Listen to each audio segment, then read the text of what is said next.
Gold, trusted gold buyers. మీరు తాకట్టు పెట్టిన బంగారాన్ని విడిపించి ఈ రోజు ఉన్న మార్కెట్ ధరకు కొనబడను.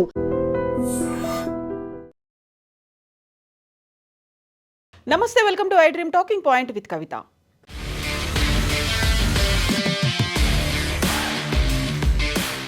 మధ్యప్రాచ్యంలో ఉద్రిక్తతలు మరోసారి భగ్గుమన్నాయి. పాకిస్తాన్ మధ్యవర్తిత్వంతో అమెరికా, ఇరాన్ మధ్య 2 వారాల కాల్పుల విరమణ ఒప్పందం కుదిరినటువంటి కొన్ని గంటల్లోనే ఇజ్రాయెల్ లెబనాన్పై భీకర వైమానిక దాడులకు దిగింది.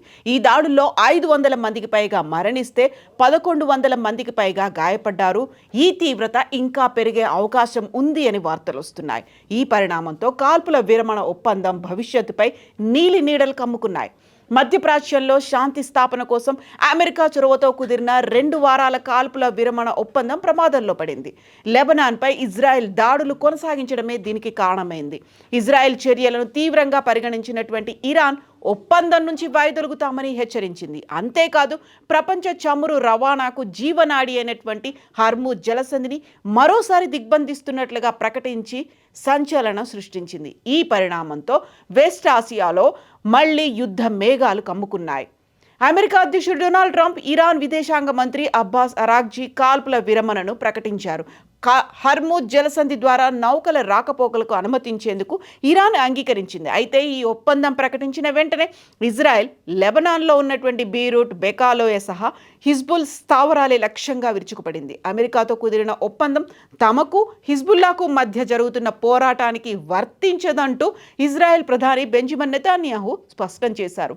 అధ్యక్షుడు ట్రంప్ కూడా లెబనాన్తో జరుగుతున్నది ఒక ప్రత్యేక ఘర్షణ అనేటువంటి స్టేట్మెంట్ కూడా ఇచ్చారు. 2 వారాల పాటు యుద్ధ విరమణ ఒప్పందం లెబనాన్కు వర్తించదని, అక్కడున్నటువంటి హెజ్బొల్లా బలగాలపై తమ సైనిక చర్యలు యథావిధిగా కొనసాగిస్తామని ఇజ్రాయెల్ అనౌన్స్ చేసింది. అన్నట్లుగానే లెబనాన్పై, ముఖ్యంగా లెబనాన్ రాజధాని బీరట్లో ఉన్నటువంటి నివాస, వాణిజ్య ప్రాంతాలపై ఇజ్రాయెల్ వైమానిక దాడులను తీవ్రతరం చేసింది. ఈ దాడులను ఐక్యరాజ్య సమితి తీవ్రంగా ఖండించింది. ఒప్పందం కుదిరిన గంటల వ్యవధిలోనే ఇంతటి మారణ హోమం జరగడం నమ్మశక్యంగా లేదంటూ యునైటెడ్ నేషన్స్ మానవ హక్కుల చీఫ్ ఆవేదన వ్యక్తం చేశారు. ఇజ్రాయెల్ దాడులకు ప్రతీకారంగా ఉత్తర ఇజ్రాయెల్పై రాకెట్లతో దాడి చేసినట్లుగా హిజ్బుల్లా ప్రకటించింది. ఇజ్రాయెల్ అమెరికా దురాక్రమణ ఆగే వరకు తమ ప్రతి దాడులు కొనసాగుతాయి అంటూ హిజ్బుల్లా అనౌన్స్ చేసింది. American vice president JD Vance సంచలన వ్యాఖ్యలు చేశారు. ఇది చాలా బలహీనమైనటువంటి ఒప్పందం అంటూ శాంతి విరమణ ఒప్పందానికి సంబంధించి ఆయన స్టేట్మెంట్ ఇచ్చారు. టెహ్రాన్లో ఉన్నటువంటి అంతర్గత విభేదాల కారణంగా ఇది ఏ క్షణంలోనైనా విఫలం కావచ్చు అంటూ జేడీ వ్యాన్స్ ఆందోళన వ్యక్తం చేశారు. ఒకవేళ ఇరాన్ ఒప్పందాన్ని ఉల్లంఘిస్తే పరిణామాలు తీవ్రంగా ఉంటాయి అనేటువంటి హెచ్చరిక జేడీ వ్యాన్స్ దగ్గర నుంచి వచ్చింది. బుడాపెస్ట్లో జరిగినటువంటి ఒక కార్యక్రమంలో జేడీ వ్యాన్స్ ఈ తీవ్రమైన కీలక వ్యాఖ్యలు చేశారు. అమెరికా అధ్యక్షుడు డొనాల్డ్ ట్రంప్ తమను నిజాయితీగా చర్చలు జరపమని ఆదేశించారని, అయితే తమ సహనానికి కూడా ఒక హద్దు ఉంటుంది అంటూ జేడీ వ్యాన్స్ స్పష్టం చేశారు.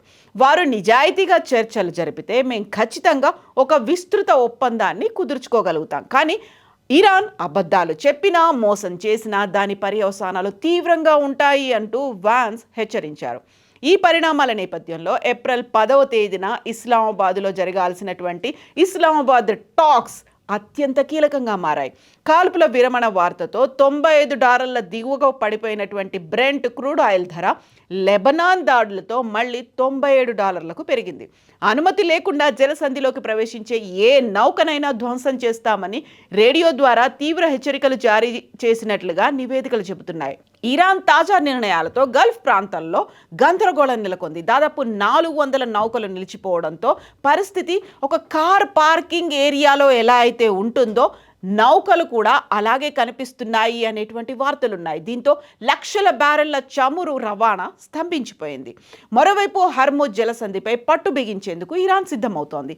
ఈ జలసంధి గుండా వెళ్లే చమురు ట్యాంకర్లపై బ్యారెల్కు $1 చొప్పున టోల్ విధించాలని, ఆ చెల్లింపులను కూడా క్రిప్టో కరెన్సీ రూపంలో స్వీకరించాలని యోచిస్తున్నట్టుగా ఫైనాన్షియల్ టైమ్స్ ఒక కథనంలో పేర్కొంది.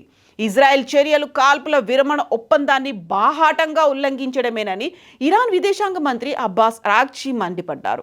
దాడులు ఇలాగే కొనసాగితే తాము ఒప్పందం నుంచి వైదొలగాల్సి వస్తుందని తీవ్రంగా హెచ్చరించారు.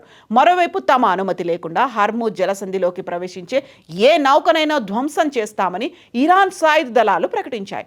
ఇటీవల ఇరాన్ ఈ జలసంధిని నిరోధించినప్పుడు అంతర్జాతీయంగా చమురు ధరలు భారీగా పెరిగాయి. దీంతో తాజా పరిణామం మళ్ళీ అదే ఆందోళనకు దారితీస్తుంది.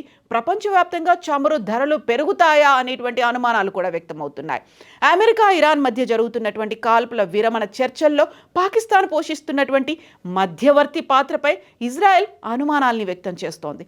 పాకిస్తాన్ను విశ్వసనీయ మధ్యవర్తిగా తాము పరిగణించడం లేదంటూ భారత్లో ఉన్నటువంటి ఇజ్రాయెల్ రాయబారి రూబెన్ అజార్ కుండ బద్దలు కొట్టినట్టుగా స్పష్టం చేశారు. అమెరికా తన సొంత కారణాలతో పాకిస్తాన్ సేవలను ఉపయోగించుకొని ఉండొచ్చని, కానీ టెల్ అవీవ్ మాత్రం ఈ విషయంలో పాకిస్తాన్ను నమ్మడం లేదు అనేటువంటి మాట అజార్ స్పష్టం చేశారు. గతంలో ట్రంప్ హయాంలో గాజాలో కాల్పుల విరమణ కోసం ఖతార్, టర్కీ వంటి సమస్యాత్మకమైనటువంటి దేశాలతో పనిచేసిన తరహాలోనే ఇప్పుడు పాకిస్తాన్ విషయంలో కూడా జరుగుతోందని అజార్ అంటున్నారు. అమెరికాతో కలిసి తాము ఆశించిన ఫలితాలు సాధించడంపైనే ప్రధానంగా దృష్టి సారిస్తామని అజార్ తెలుపుతున్నారు. ఇక ఇరాన్తో కాల్పుల విరమణకు లెబనాన్లో ఉన్నటువంటి హిజ్బుల్లా ఉగ్రవాదులపై తమ పోరాటానికి మధ్య తేడా ఉంది అనేటువంటి మాటను కూడా ఇజ్రాయెల్ స్పష్టం చేస్తోంది. లెబనాన్ విషయంలో మా లక్ష్యం చాలా స్పష్టంగా ఉంది. దక్షిణ లెబనాన్ను హిజ్బుల్లా ఉగ్రవాద మౌలిక సదుపాయాల నుంచి పూర్తిగా తుడిచిపెట్టేయాలి. ఇది లెబనాన్ ప్రభుత్వ బాధ్యత అనేటువంటి మాటని అజార్ స్పష్టం చేస్తున్నారు. గత కొన్ని గంటల్లో ఇజ్రాయెల్ వైమానిక దళం లెబనాన్పై భారీ ఆపరేషన్ నిర్వహించి 500 మందికి పైగా హిజ్బుల్లా ఉగ్రవాదులను మట్టుపెట్టింది అనేటువంటి మాటని అజార్ చెప్తున్నారు. తమ ఉత్తర సరిహద్దులను హిజ్బుల్లా దాడుల నుంచి కాపాడుకునే హక్కు తమకు ఉంటుంది, అదే పని ఇజ్రాయెల్ చేస్తోంది అనేటువంటి మాటని పునరుద్ఘాటిస్తున్నారు.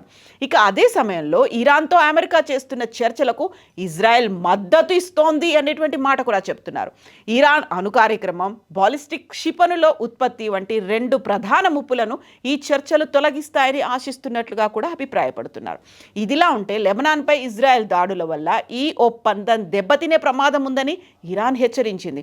అయితే ఈ కాల్పుల విరమణ ఒప్పందంలో లెబనాన్కు సంబంధం లేదని అమెరికా, ఇజ్రాయెల్ గతంలోనే స్పష్టం చేశాయి.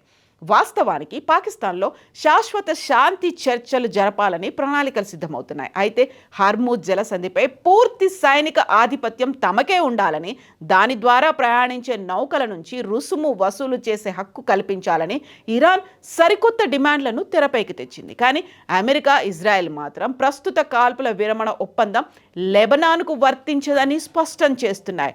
బట్ నెక్స్ట్ ఏం జరగబోతోంది? కాల్పుల విరమణ ఒప్పందం 15 రోజుల పాటు కాల్పులు ఉండవు అంటూ శాంతి సందేశం వచ్చినటువంటి కొద్ది గంటల్లోనే జరిగినటువంటి ఈ దాడి తీవ్రత ఇంకా ఉంది అనేటువంటి విషయాన్ని చెప్తున్నటువంటి నేపథ్యంలో ఈ 3 దేశాలు ఎలా స్పందించబోతున్నాయి? ఈ 3 దేశాలతో ఉన్నటువంటి పరస్పర విభిన్నమైనటువంటి అభిప్రాయాలు, ప్రకటనలు ప్రపంచాన్ని మాత్రం ఇప్పుడు వణికించే దిశగా ఉన్నాయి. ఎన్ని రోజులు కొనసాగుతోంది? ఈ శనివారానికి 6వ వారం కూడా కంప్లీట్ అయిపోయి 7th వీక్లోకి ఎంటర్ అవుతున్నటువంటి ఈ యుద్ధం పరిస్థితి ఇంకెన్ని రోజులు కొనసాగబోతోంది? ఎవరైనా న్యూట్రల్ దేశాలు మధ్యవర్తిత్వం వహిస్తాయా? పాకిస్తాన్ ఎంతవరకు స్ట్రాంగ్గా ఉండబోతోంది? బోల్డ్ అని క్వశ్చన్ మార్క్స్ అయితే ఉన్నాయి. మీరేమనుకుంటున్నారో కామెంట్స్ రూపంలో తెలియజేయండి.